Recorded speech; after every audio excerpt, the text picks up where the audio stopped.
Saiu a notícia que vai dividir a torcida do São Paulo. Jogador deixando o São Paulo aí no final do ano ou renova, Gabriel? Vamos falar sobre isso. Tem mais bastidores ainda sobre São Paulo, arbitragem, CBF e muito mais pra gente trocar aquela ideia, belezinha? Tranquilão, meu parceiro? Então vamos embora para mais um vídeo. O São Paulo fez aí neste sábado o seu último treino desta semana, né? Porque amanhã é domingo, os jogadores ganham folga, né? Então hoje foi o último treino para fechar aí a semana do São Paulo. Apesar que não foi uma semana cheia, né? Muito pelo contrário, né? Os jogadores ganharam folga segunda, terça e quarta, né? Aí treinaram quinta, sexta e sábado, né? Foi 3 dias de folga na semana e 3 dias de treino, né? E o elenco ganha folga amanhã de novo, porque amanhã é domingo, né? Data FIFA aí, entendeu? Então é folga para os jogadores, tá bom?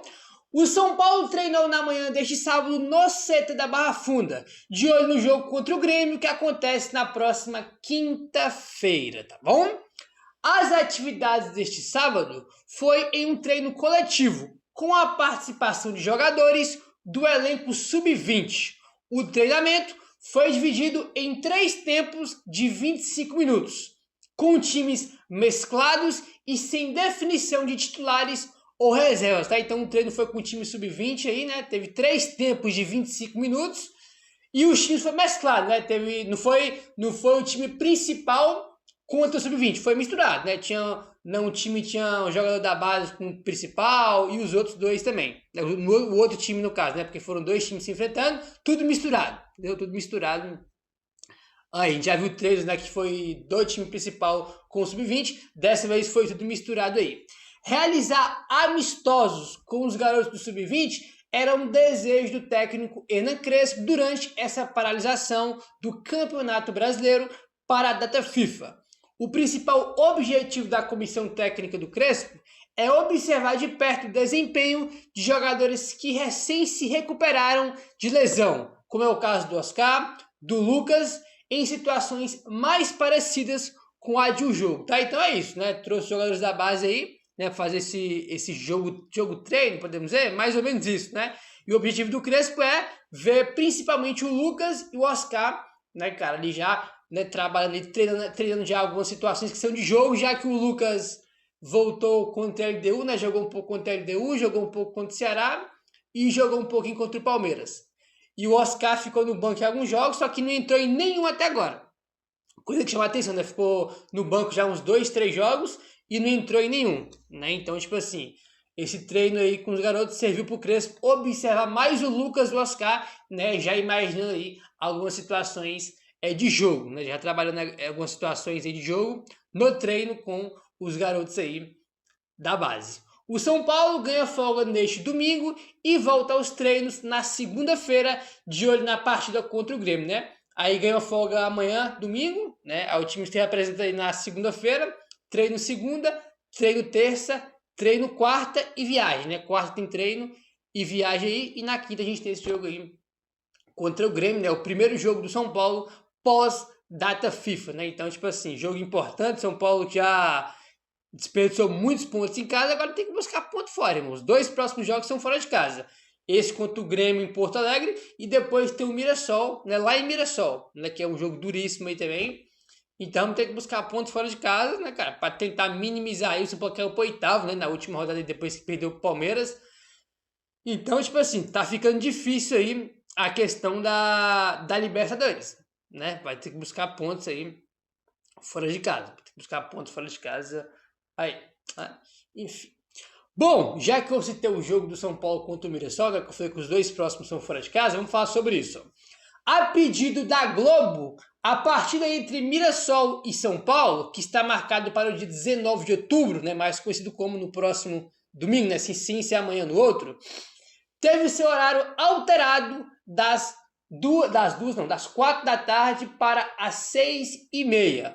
O motivo da mudança qual é, Gabriel? O motivo é que a Globo vai transmitir Flamengo e Palmeiras, que estava marcado para 6h30 e passou para as 4. Então, tipo assim, na semana que vem, se nesse domingo no outro, estava marcado Mirassol e São Paulo para as 4 da tarde e Palmeiras e Flamengo às 6h30. Só inverteu. Agora o Flamengo e Palmeiras é 4 da tarde e São Paulo e Mirassol é 6h30 aí, né, da tarde/noite. Entendeu? Então teve aí essa inversão, né? Agora o jogo do São Paulo é 6h30, antes era 4, agora é às 6h30 aí. Isso aqui é um ponto, inclusive, que eu citei para vocês, né? Quando a gente estava falando sobre o que aconteceu no São Paulo e Palmeiras, né? Que a gente falou muito sobre bastidor. A gente comentou bastidor e envolve muita coisa, além também da arbitragem. Por exemplo, o São Paulo jogou no domingo passado contra o Palmeiras, né? E o último jogo antes do Choque foi o Palmeiras contra o Vasco, né? Que o Palmeiras jogou contra o Vasco em São Paulo na quarta-feira. E o São Paulo jogou contra o Fortaleza lá em Fortaleza na quinta-noite. Então, tipo assim, o Palmeiras teve um dia mais de descanso e nem viajou. E os dois se enfrentaram 4 da tarde domingo. E agora que o São Paulo vai voltar a jogar nessa semana, ia acontecer algo semelhante, porque a gente ia enfrentar o Grêmio, por exemplo, na quinta, né, que é o dia desse jogo, é quinta, e o jogo estava marcado depois contra o Mirassol domingo, 4 da tarde. Então, tipo assim, o espaço, né, cara, do jogo, né, de um jogo para o outro, é muito pequeno. E a diretoria simplesmente não observa esses detalhes que são importantes. Entendeu? Principalmente no Choque Rei, né? Os caras jogar quarta em São Paulo, nem viajar, e a gente tem que jogar contra o Fortaleza na quinta, porra, não existe isso. Isso também é bastidor, é você observar alguns detalhes, né? Que vai além de arbitragem, além de reclamar. Você se preocupar com a escala de arbitragem antes da CBF divulgar, antes não, assim que a CBF divulgar no caso, né? Pra saber quem vai apitar o jogo, quais as características do juiz. Entendeu? Se preocupar aí com que dia o São Paulo joga, que horário que o São Paulo joga, essas coisas a diretoria do São Paulo ignora, sendo que são coisas importantes. Isso tudo, né, cara, faz parte do bastidor, não é só arbitragem. Data, jogo, essas coisas também faz parte do poder de bastidor que a diretoria não tem, que é o que a gente reclama aqui desde sempre. Esse tipo de coisa, de detalhe que é importante, a diretoria não liga. Entendeu? O diretor de São Paulo liga, né? Eu fui no jogo do Palmeiras, né? Que a gente tinha jogado contra o Fortaleza. Era óbvio que o time do São Paulo no segundo tempo ia morrer. Os caras, não, tava jogando quinta à noite no Castelão, cara. Calor do cacete, entendeu? E tinha que jogar 4 da tarde no Morumbi contra o Palmeiras. Sendo que os caras estavam mais cansados porque teve mais tempo de descanso e nem viajaram. São Paulo não liga pra isso, entendeu? Tipo assim, isso também é poder de bastidor. Não é apenas a arbitragem, entendeu? E a diretoria simplesmente não liga, né? E a gente ia ter esse cenário de novo, né? A gente joga na quinta contra o Grêmio lá em Porto Alegre, depois tem que voltar para São Paulo, para Mirassol, para jogar contra o Mirassol às 4 da tarde, que agora é 6h30, né? Então, tipo assim, a diretoria não liga para essas coisas, e são coisas importantes, né? Detalhes importantes aí, a diretoria simplesmente, irmão, né? Da F aí, é isso. Bom, vamos seguindo aqui agora e vamos para uma notícia aqui que vai dividir aí a torcida do São Paulo, que é sobre o Luiz Gustavo. O Luiz Gustavo que voltou aí recentemente, já jogou muito bem contra o Fortaleza, como zagueiro, e tá aí a informação do Alexander Vieira. Luiz Gustavo volta após 6 meses e vira líder no São Paulo e ainda avalia a aposentadoria ao final da temporada. A volta de Luiz Gustavo ao São Paulo foi além de uma simples presença em campo. Depois de 6 meses afastado por conta de um tromboembolismo pulmonar, o volante de 38 anos retornou como zagueiro improvisado e teve uma boa atuação na vitória sobre o Fortaleza no Castelão. O momento emocionou o elenco e a comissão técnica, que viram ali um veterano como exemplo de superação. Isso aqui é importante, né? Porque assim, o Luiz Gustavo, ele não teve uma lesão igual os outros jogadores, né? Pô, o jogador se machucou, voltou depois de não sei quanto tempo. Não foi isso. Ele teve um problema de saúde, que é muito mais grave do que qualquer lesão. Tanto que tinha risco dele nem voltar mais a jogar e conseguiu voltar, né? Hoje o Luiz Gustavo divide com o Lucas Moura o papel de voz mais influente de vestiário do São Paulo. Pessoas próximas ao jogador garantem que ele está motivado e muito feliz com o seu retorno, disposto a seguir ajudando dentro e fora de campo. Ainda assim, permanece em aberto o futuro do camisa 16. O plano inicial era encerrar sua carreira ao fim de 2025, mas a boa resposta física e um ambiente positivo no São Paulo podem fazer com que ele reavalie a decisão, tá? Então, tipo assim, a ideia do Luiz Gustavo era se aposentar ao final do ano. Acabou a temporada no São Paulo, a aposentadoria, pendurar a chuteira, Acabou. Só que ele voltou, conseguiu voltar, né? Que não era uma garantia dele voltar, conseguiu voltar, reagiu bem, tá bem fisicamente, jogou bem contra o Fortaleza e pode fazer com que isso aí, né, cara, tem uma reviravolta, ele continue no São Paulo, né? Que ele fique pelo menos mais um ano no São Paulo. Óbvio que só foi um jogo contra o Fortaleza, né? Mas, tipo assim, o fato de ser o primeiro jogo depois de 6 meses fora e ele ter jogado bem improvisado, tipo assim, todo o contexto, irmão, ali era ruim e ele foi bem, né? Então, óbvio que é só um jogo aí, mas ele reagiu bem. Assim, vamos lá. Eu gosto muito do Luiz Gustavo, tá? Eu já falei aqui muito sobre isso, né, cara? Desde que ele chegou, ele jogou muito mais jogos bons do que ruins. Entregou a vassal contra o Botafogo. Entregou contra o Botafogo ano passado na Libertadores, a gente foi eliminado, é verdade.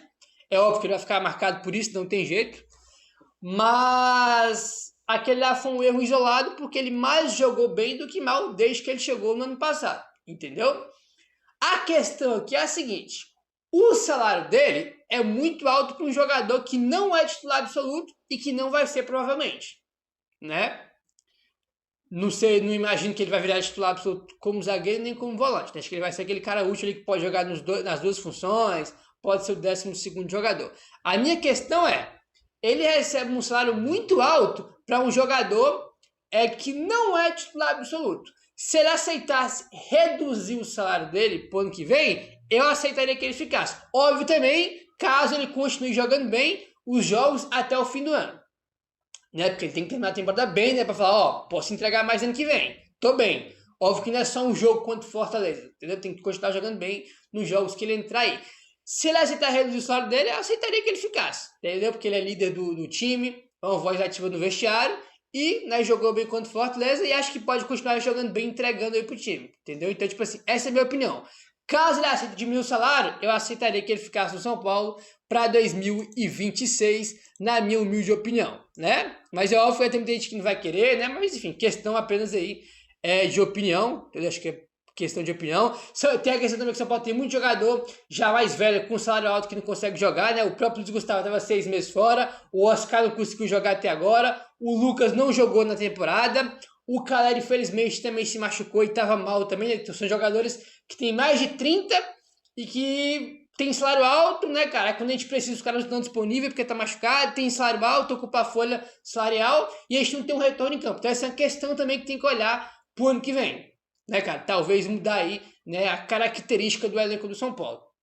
Porque quando a gente pensou esse ano, esses jogadores aí, todos que eu citei, estavam fora, né? Aí ocupa espaço na folha e não tem um cara em campo no momento mais importante da temporada. Essa é uma questão, né? Questão aí também importante a avaliar, né? Mas enfim, essa é a minha opinião sobre o Luiz Gustavo, né? Que ainda vai avaliar, né? Pode ser que fique aí pro ano que vem, tá bom? Ó, rapaziada, é o seguinte, São Paulo, né, que perdeu para arbitragem / Palmeiras no final de semana passado, né? O São Paulo tem um retrospecto lamentável, tá? O São Paulo tem um dos piores retrospectos aí contra times do G6. Olha só, destrinchando a campanha do São Paulo, é possível notar 2 pontos opostos. O tricolor tem sofrido e enfrentado dificuldades contra adversários que integram o G6 do Brasileirão. Por outro lado, tem se dado bem em jogos contra rivais que estão na zona de rebaixamento. Então, contra o time da zona, o São Paulo tá bem. Contra o G6, tá horrível. Tá? O São Paulo tem um dos piores desempenhos e um dos piores aproveitamentos, né, aí contra o G6. Olha só. O São Paulo está entre os piores times da Série A em termos de aproveitamento contra o G6 do Brasileirão. O São Paulo até aqui disputou, tá, 9 partidas contra os 6 primeiros colocados. Então, os 6 primeiros, o São Paulo jogou 9 jogos, né? E falta 3 ainda, né, do retorno.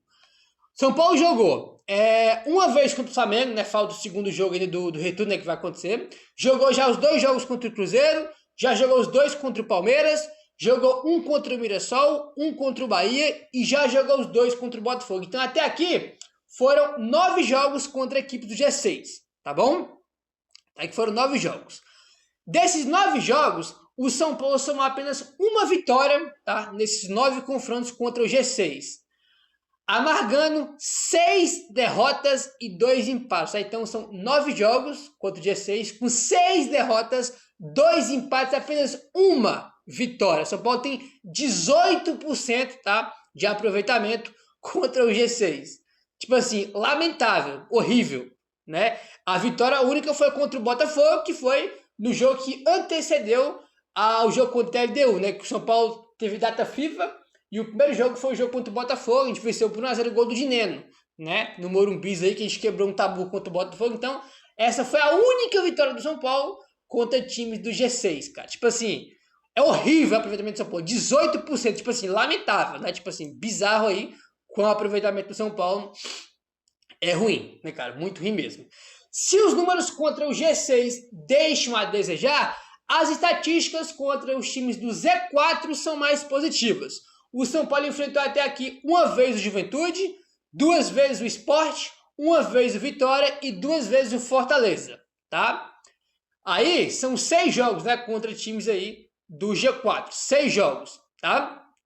Desses 6 jogos são 3 vitórias e 3 empates, totalizando 66% de aproveitamento, tá? Então o São Paulo aí contra o G4 ganhou 3 e empatou 3, né? Com 66% de aproveitamento, não perdeu nenhum jogo, né? Os times aí que estão na zona de rebaixamento. A questão é que contra o G6 é horrível, né, cara? Contra o G6 é horrível. E evidentemente, né, G6 é zona de Libertadores, que é onde o São Paulo quer brigar. E evidentemente que quando for ter confronto direto, cara, tem que empatar ou ganhar, não pode perder, né? Porque senão os times lá de cima vão disparar. Falando em G6, o jogo, né, a gente fez o Grêmio na quinta e depois a Mirassol que tá no G6. Né? O São Paulo que perdeu o Mirassol em casa. Então, é a questão que tem que melhorar aí, porque, porra, 9 jogos contra o G6, ganhar 18%, é muito ruim. Muito ruim. Meu querido, se inscreve no canal, deixa o like, nós estamos juntos e saudações tricolores.